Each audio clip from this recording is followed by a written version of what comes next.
오늘 하나님의 말씀은 요한복음 19장에 있는 말씀으로 은혜를 나누고 싶습니다. 요한복음 19장에는 빌라도가 예수님을 유대인의 무리들 가운데 내어주는 내용이 담겨져 있고, 그리고 예수님이 십자가에 못 박혀 죽으시고, 그리고 그의 시신을 수습하는 내용이 담겨져 있습니다. 먼저 빌라도의 내용을 좀 살펴보면 19장 4절에 이렇게 기록되어져 있습니다. 빌라도가 다시 밖에 나가 말하되 보라, 이 사람을 데리고 너희에게로 나아오니 이는 내가 그에게서 아무 죄도 찾지 못한 것을 너희로 알게 하려 함이로라는 말씀이 있습니다. 그러니까 빌라도는 예수님의 죄에 대해서 아무 죄도 찾지 못했다, 이렇게 잠정적으로 생각을 하고 있었음에도 불구하고 유대인들의 외치는 소리, 예수를 십자가에 못 박으라고 요동치는 군중의 소리 때문에 빌라도는 로마 법에 의하면 죄가 없지만 유대인의 종교 관습에 따라서 자칭 하나님의 아들이라고 말을 했으니 그 죄명에 의해서 유대인의 심판을 받은 것입니다. 결과적으로는 당시의 로마법대로, 로마의 관례대로 예수님에 대한 재판이 이루어지지 않은 것을 의미하는 것이고, 그럼에도 불구하고 빌라도는 예수님을 더욱 두려워하였다는 말씀이 8절에 기록되어 있는 것으로 보아서 무리들에 대한 밀란의 조짐에 대해서 극도로 민감하게 반응한 것으로 이해될 수밖에 없는 배경이 있음을 이해할 수 있습니다. 이러한 상황 가운데에서도 빌라도는 12절에 이렇게 기록되어져 있습니다. 빌라도가 예수를 놓으려고 힘썼으나 유대인들이 소리질러 가로되 이 사람을 놓으면 가이사의 충신이 아니다. 무릇 자기를 왕이라 한 사람을 말한 이 예수라는 사람은 가이사를 반역하는 것이다. 결과적으로는 빌라도는 예수님을 놓으려고 힘썼으나 유대인의 군중 소리에 의해서 예수님을 넘겨주는 수밖에 없는 상황이었고, 비록 그것이 유대인의 예비일이었고 제6시였으니까 시간적으로 보아서도 매우 좀 난해한 상황이었기 때문에 예수님을 무리들 가운데 내어줄 수밖에 없었습니다. 결과적으로는 빌라도의 관점 또는 고린도전서의 관원의 지혜, 이러한 내용의 말씀을 연관시켜서 이해하자면 행정적으로 처리하는 관원의 지혜, 빌라도의 처신, 그러한 것들을 통해서 하나님의 정의가 실현될 수 있을까라는 의문점을 갖게 됩니다. 그런 면에서 봤을 때 19장에 저번 주에 말씀을 나눈 바처럼 내 나라는 이 세상에 속한 것이 아니다. 만약에 이 세상에 속한 것이었으면 내 종들을 통해서 이 세상을 재편성할 수 있으나 내 나라는 그렇게 이루어지는 것이 아니다 라는 말씀처럼 19장에 나와 있는 빌라도의 처세의 그 행정적인 일면의 모습들은 결과적으로 의롭거나 하나님의 나라를 이루는 것과는 상관이 없는 모습들을 살펴볼 수 있습니다. 두 번째로 살펴볼 것은 로마 병정들이 예수님을 대하는 태도인데, 23절에는 그 예수님의 옷을 가지고 서로 제비 뽑는 모습, 그러니까 예수님의 그 십자가 앞에서의 비참한 모습이 담겨져 있고, 그 다음에는 그 우슬초로 예수님의 목마름을 채우려는 그러한 그 육신의 욕구에 대해서 예수님이 얼마나 고통을 받으셨는가, 그리고 예수님께서 마지막으로 하신 머리를 숙이시고 다 이루셨다라고 하는 그 마지막 몰습, 그리고 예수님이 완전히 죽으셨는지 안 죽으셨는지 확인하기 위해서 옆구리를 찔러서 물과 피가 나오는 모습이 기록되어져 있고, 그리고 그럼에도 불구하고 의식이 있거나 죽지 않았으면 다리를 꺾어서 완전히 죽이는 모습을 확인하는 그러한 내용들이 담겨져 있는데, 이런 일련의 예수님의 십자가상의 사건을 통해서 요한복음 19장에 주목해야 할 것은 성경에 응한 대로 성경에 예언된 내용들이 실현되었다라고 하는 것을 우리는 유심히 살펴볼 수가 있습니다.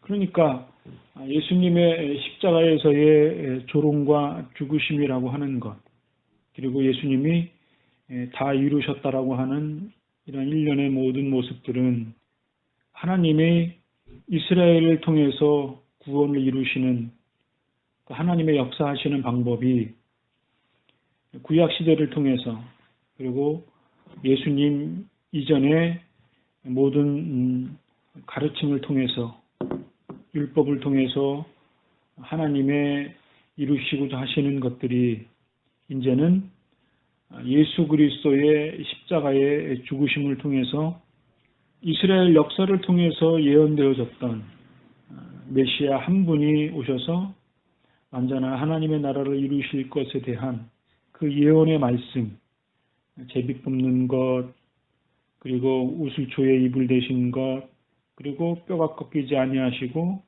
옆구리에서 피와 물이 나온 일련의 모든 사건들은 메시아 한 분이 고난을 당하시는 그러한 모든 모습들이 비로소 예수 그리스도의 십자가상에서 하나님의 예언된 말씀이 이루어지고 확증되어지는 그러한 모습이라고 우리는 확신할 수가 있습니다. 이것을 통해서 이스라엘을 통해서 이루었던 큰 구원, 그것과는 더 다른 완전한 하나님의 위대하신 구원의 역사가 이루어진 것이라고 우리는 확증하게 됩니다. 마지막으로 살펴볼 것은 이러한 그 예수님의 모습을 통해서 두 사람의 인물이 등장하는데, 한 사람은 아리마대 요셉이고 한 사람은 니고데모라고 하는 선생입니다. 유심히 살펴보면 이 아리마대 요셉과 니고데모는 유대인들을 두려워하여 은휘하였다. 드러내놓고 예수님을 따르지는 않은 사람이었고, 니고데모라고 하는 인물도 예수님을 밤중에 찾아갔던 공회의원이었고, 하나님의 나라를 고대하던 사람이었고, 그렇지만 나서지 못하는 그런 현실적인 어려움이 있었던 모습. 그럼에도 불구하고 결정적인 순간에 아리마대 요셉은 예수님의 시체를 빌라도에게 가져가기를 구해서 예수님의 시체를 가져갔던 인물이었고, 그리고 무덤까지 이렇게 준비를 해놔서 예수님을 장세 지냈던 인물이었습니다. 니고데모라고 하는 사람은 모략과 침향을 섞은 것, 아마 이것은 예수님의 시신을 수습하기 위한 장례용품인 것으로 이해할 수 있는데, 이것을 가지고 기록된 것으로 보아서 유대인의 장례법대로 예수님을 장사 지내는 그러한 모습들이 담겨져 있고, 예수님을 무덤에 안치하는 모습까지 기록되어져 있습니다. 이런 것을 보면은 몇 가지 생각나는 것들이 있습니다. 예수님을 그렇게 따랐던 제자들이 일단은 잘 보이지 않고요.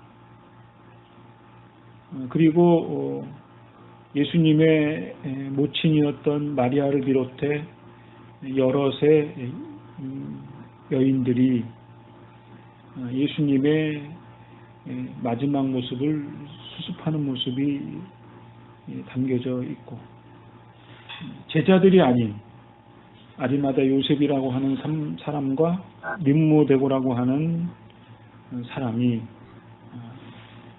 예수님의 말씀과 예수님의 행적을 유심히 듣고, 저분이 정말 의로운 선생이었고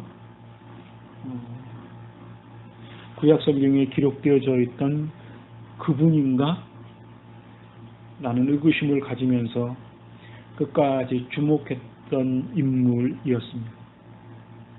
표면적으로 드러나는 것은 복음서에 보면 제자들의 모습들이 많이 발견되는데, 정작 예수님이 고난을 받으셨을 때에는 여인들과 그를 직접적으로 따르지 아니했던 요셉과 니고데모라고 하는 인물이 나타나는 것을 볼 수 있습니다.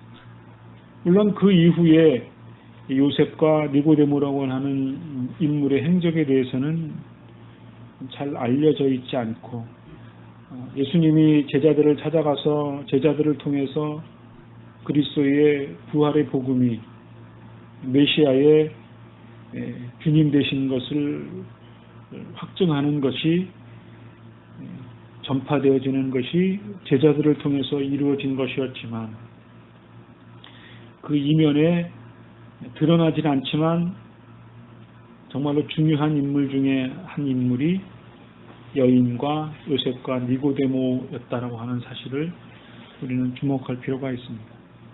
성경에 기록되어져 있지 않으니까 우리는 잘 알 수 없지만, 상상 또는 유추를 해석해 보면 요셉과 니고데모의 삶이 어떠한 삶이었을까?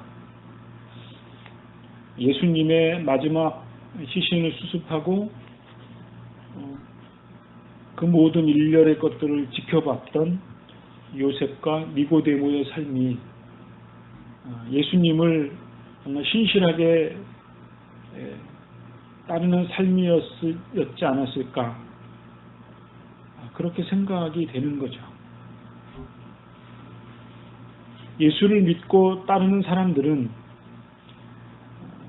대체적으로 예수님의 이적과 필요를 채워주는 사람들, 그 뭔가 눈에 보여지는 것들이 나타났을 때 따랐던 인물들이 복음서에 허다하게 기록되어져 있습니다. 그런데 정작 예수님이 고난 받으셨을 때에는 유대인으로부터 버림을 받았던 그 예수라고 하는 한 인물, 그 인물에 대해서는 모두 다 저주하고 외면하는 그러한 모습이었죠. 그런데 요셉과 니고데모라고 하는 당대적으로 보면 대단히 영향력 있는 인물이었고, 권위도 상층부에 있는 인물이어서 드러내놓고 예수님을 따르진 않았지만, 이렇게 보이지 않게 예수님을 보자 했던 사람들, 지금 우리 한국교회의 모습이나 또 이 세상 돌아가는 모든 일면의 것들을 살펴보자면,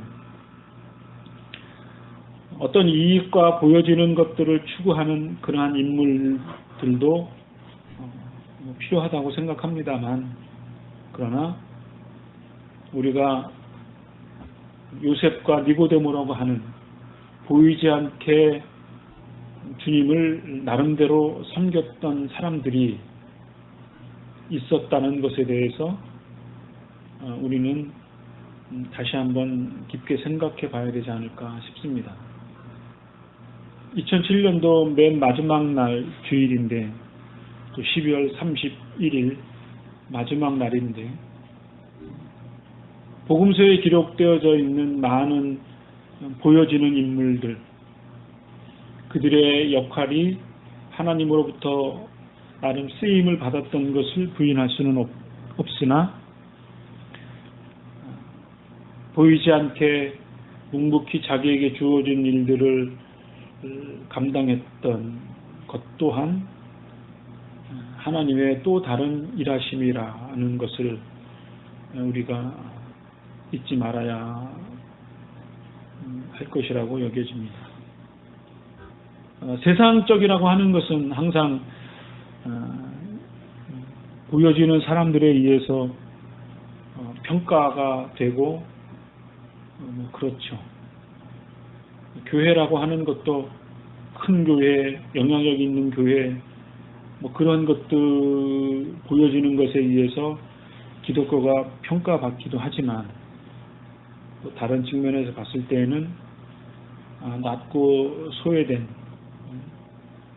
정말로 어려운 가운데에서 주님에 대한 소망과 믿음을 가지고 살아가는 사람들이 적지 않게 있다라고 하는 사실도 우리는 좀 한편으로는 생각을 해봐야 된다라는 생각을 갖습니다.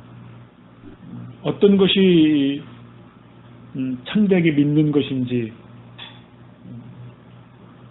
우리가 어떻게 우리에게 주어진 삶을 살아가는 것이 하나님의 영광이고, 또 우리가 어떻게 신앙의 가르침대로 있는 것인가에 대해서 생각해 볼 수 있는 그런 한 해가 되어졌으면 좋겠다라는 생각을 갖습니다. 내년 한 해에도 묵묵하게 주님을 섬기는 그런 모습이 있게 되어지기를 간절히 소망합니다. 그것을 통해서 하나님의 또 다른 일하심과 또 하나님의 은혜를 간구하는, 하나님 앞에 한순간을 살아갔다라고 하는 그러한 믿음의 고백이 있게 되어지기를 간절히 바랍니다. 기도하겠습니다.